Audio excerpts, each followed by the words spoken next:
The ayes to the right, 242. The noes to the left, 391.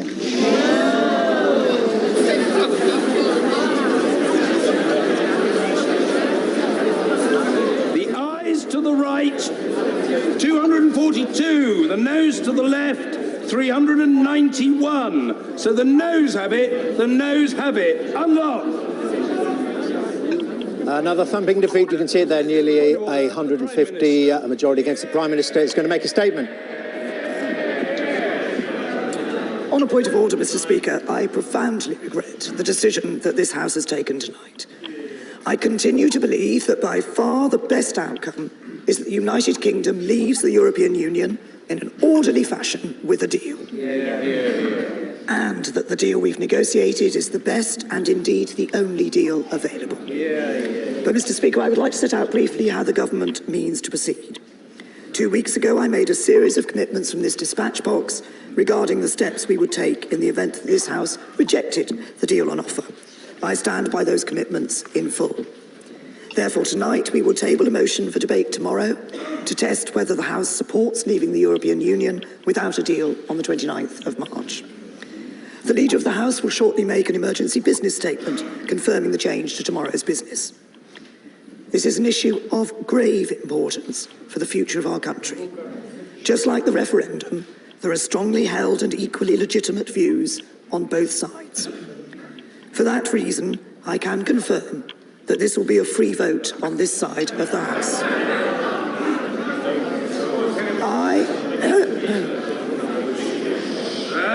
And I have personally struggled with this choice, as I'm sure many other honourable members will. I'm passionate about delivering the result of the referendum, but I equally passionately believe that the best way to do that is to leave in an orderly way with a deal. And I still believe that there is a majority in the House for that course of action. And I'm conscious also of my duties as Prime Minister of the United Kingdom of Great Britain and Northern Ireland, and of the potential damage to the Union that leaving without a deal could do when one part of our country is without devolved governance. I can therefore confirm that the motion will read that this House declines to approve leaving the European Union without a withdrawal agreement and a framework on the future relationship on the 29th of March 2019, and notes that leaving without a deal remains the default in UK and EU law unless this House and the EU ratify an agreement. I will return to the House to open the debate tomorrow and to take interventions from honourable members and to ensure the House is fully informed in making this historic decision. The Government will tomorrow publish information on essential policies which would need to be put in place if we were to leave without a deal. These will cover our approach to tariffs and the Northern Ireland border, among other matters. If the House votes to leave without a deal on the 29th of March, it will be the policy of the Government to implement that decision. If the House declines to approve leaving without a deal on the 29th of March, the Government will, following that vote, bring forward a motion on Thursday on whether Parliament wants to seek an extension to Article 50. If the House votes for an extension, the Government will seek to agree that extension with the EU and bring forward the necessary legislation to change the exit date commensurate with that extension. But let me be clear. Voting against leaving without a deal and for an extension does not solve the problems we face. The EU will want to know what use we mean to make of such an extension. And this House will have to answer that question. Does it wish to revoke Article 50? Does it want to hold a second referendum? Or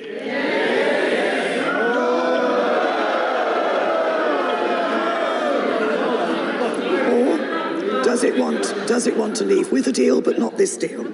These are unenviable choices. But thanks to the decision that the House has made this evening, they are choices that must now be faced. Okay, so hi guys, that was the vote today for the second time regarding the Brexit deal, Theresa May's Brexit deal with the EU. It was voted down again by the House. This puts us in a very precarious position. We're just over 2 weeks away from the simple code date, 29th of March 2019, in which the UK is supposed to break ties with the EU and leave. But we don't have a deal yet. So as you was hearing there's a couple of options. We can have another referendum to decide if the British people, want to leave the EU after 2 years of finding out what it's really about. There's the other option, the general election. We kind of had a snap general election, and Theresa May just about held on to power, so I don't think she'll be quite as eager to go forward for another general election. There's leaving without a deal, which is the most, probably the most catastrophic of the options, being especially for business. We won't have any rules or regulations in place for business. We won't have any rules or regulations in place for immigration. So it'd be a really difficult time. And those are a couple of the options. I'm sure there's some more, but those are the most predominant options we have available to us. At the moment, it doesn't seem as if there can be an agreement which the House will, support. So we're in a sticky situation. We'll see what comes of it. But tomorrow is the 13th of March, and I bring it up because I've said before that this, obviously, it looks like a number 13. There's various different ways you can look at it. You can look at it as a 3, you can look at it as a W, or as a letter M. All three of those, can be interpreted just from this little part of the drawing here. The rest of it, you can interpret this as an F, or you can even interpret it as an upside down T. And this one here, it looks like an L, or it could even be the number 1. There's various different ways of looking at it. So this is not a majorly confident interpretation. It's just another interpretation, one that I'm seeing. So the 13th tomorrow. What I think what do I think might happen on that day? I think North Korea might launch a missile or something. I've been looking out for this missile launch. Warned about it a couple of weeks ago. It looked like North Korea were, after that warning, we got the reports that they were rebuilding one of their missile test sites. So I've been keeping an eye on that. Apparently it's completed now, and it looks as if they're getting ready to conduct a missile launch. South Korea have said they're keeping a very close eye on what North Korea are doing. Obviously, Donald Trump has said it would be very disappointing if North Korea went to, do another missile test after they've had their 2 summits and, their bromance. But in this video, at this point, when he says shame on, which is basically, I think he's referring to himself, he's pointing up at this missile here, and that could be something to do with North Korea. If they do launch a missile, it could be shame on Donald Trump for believing them. Fool me once, fool me twice, that whole kind of reference comes in. So look out for a missile launch from North Korea tomorrow, or in the very near future. If that happens, I don't know if it's going to be a test or if it's going to be an actual, launch towards a particular place. Obviously, Hawaii, Guam, those are two big places for watching. But obviously, also the entire mainland of the United States. This is in reference to an EMP, and obviously, the EMP scenario involves North Korea's satellite launches. They have 2 satellites which orbit the United States, and the fears are that they could contain nuclear devices capable of producing an EMP above the United States, shutting down the electric grid. Now, obviously, as I've said before, Maine is one of the only states who have taken steps to protect the electricity in the state, and Texas has its own electric grid. But obviously, if there's a EMP above the mainland United States, all electric grids are going to go down, whether you've got separate ones or not. So keep an eye on that. And obviously, that brings me to the whole blackout situation. Venezuela, their blackout started on the 5th of March, I found out. So they've been in blackout scenario coming up to tomorrow for 7 days. Now, I think that may be important. I'm going to get to that in just a second. But first, something very interesting is North Korea just had an election, and the leader, Kim Jong-un, was not on the ballot, which is weird. He's always been on the ballot, and this year he's not. The vote did see his sister, Kim Yong-jong, elected to the body, however. Now, I didn't bring it up, but I'll bring it up very quickly. obviously I think you guys know where I'm going to go, is to the iPet Go 2 video, the point where we have the girl running out with the flag towards the Chinese tanks, and we've said that that could represent South Korea coming out saying we're having peace. But with this news of, you know, Kim Jong-un not being on the ballot this year and his sister kind of stepping up into more of a predominant role, more of an influential role, as they put here in this report, it makes me think back to back to his sister, basically. We also had this thought when she was the predominant person involved in the, was it the Winter Olympics, I think? Trying to remember, I think it was. But yeah, they carried the white flag. This was the kind of the first time we saw this unified peace flag with the blue markings on it. This one doesn't have blue markings on it, but it's a white peace flag, and it seems to be connected to the whole peace situation that's going on the Korean Peninsula. So I find that significant, and obviously in relation to what I was just talking about with North Korea possibly launching a missile, maybe as soon as tomorrow, we have plenty of news reports saying the North Korean threat of a rocket launch would be catastrophic for this diplomacy or diplomatic efforts. Diplomacy efforts, that doesn't make sense. Diplomatic efforts. Um, Keep an eye out. As I said, if North Korea launch a missile tomorrow or in the near future, it would be a shame on Donald Trump kind of thing. And as I said in the iPad Go 2 video, when the shame on reference is mentioned, he's pointing at this missile. And I can only think the only country that he's, you know, actually tried to create some sort of peaceful situation, or at least that's how it appears, is with North Korea. I had the thoughts it could be Iran, but it wouldn't be a shame on the Bush character, or the Bush character that represents Donald Trump for that. It would be a shame on Obama because he's the one that was involved in the Iran nuclear deal.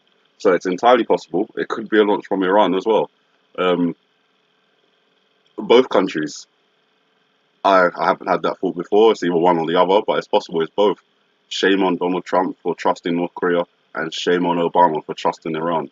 So we'll keep an eye out for those things. I hope they don't happen, but as I said, I'll keep my eyes open for these things. I'll bring you my interpretations as I see events unfolding in the real world and how they may connect to this video. I do apologize if it's been quiet for most of the video. I just realized that the volume wasn't at its highest level, so hopefully from now you'll be able to hear everything I can say, and hopefully you was hearing everything I was saying before. The last tab I've got open here is this one, and I bring this up because this is the point where the lights go out. This is the point in the video where I believe we're connected to an EMP or a cyber attack or something to do with the electricity. Power station meltdown, Rio Grande, could be others, looking at things like Indian Point nuclear power plant as well, Onkoni nuclear power plant. There's various different ones I've been looking at. Those three are probably at the top.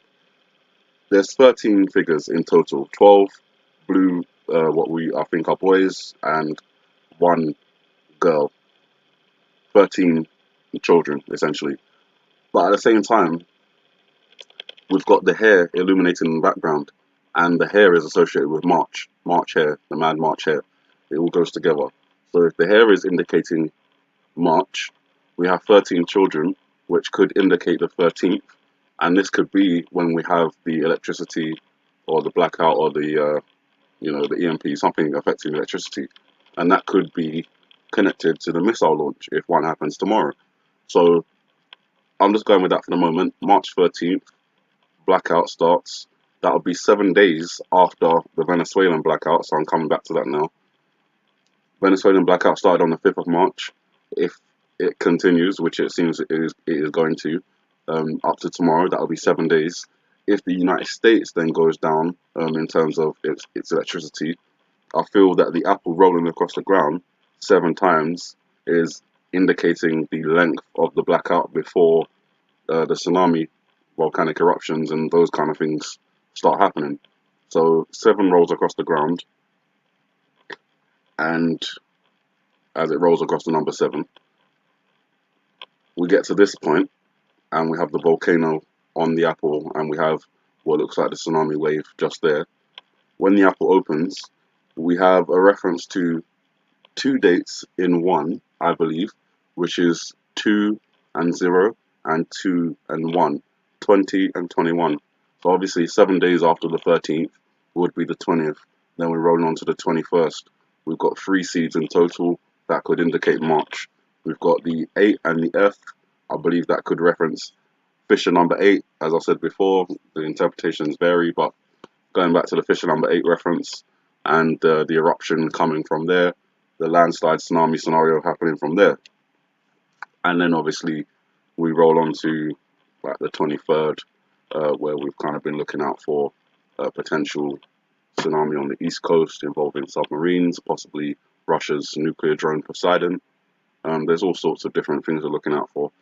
But one thing I didn't mention actually, in association with the children in the classroom, I'm also looking out tomorrow for an announcement from the royal couple, Prince Harry and Meghan Markle, in relation to their birth. I just feel like it has that kind of reference here, something being birthed. It's just the way that she's holding the apple in her lap and then it rolls down and it rolls across. It just, and the white dress, it all kind of connects me to a wedding, maybe a miscarriage, or possibly a birth, I don't know, but looking out for any type of news like that tomorrow as well. These are just watch events, so I have no inside information. I do interpretations based on this video and real world events. I look at them and see if there's a way that they're connected to this video. It's possible, as I said, tomorrow we could see a launch from North Korea, maybe Iran as well, or maybe one or the other. We could see some sort of blackout scenario that could be involved with the missile launch, or it could be separately a cyber attack, or it could be and power stations going down, which I would assume would be related to a cyber attack. So with all those things said, you guys, keep watch and have a good morning, good afternoon, good evening, and may the Heavenly Father bless you.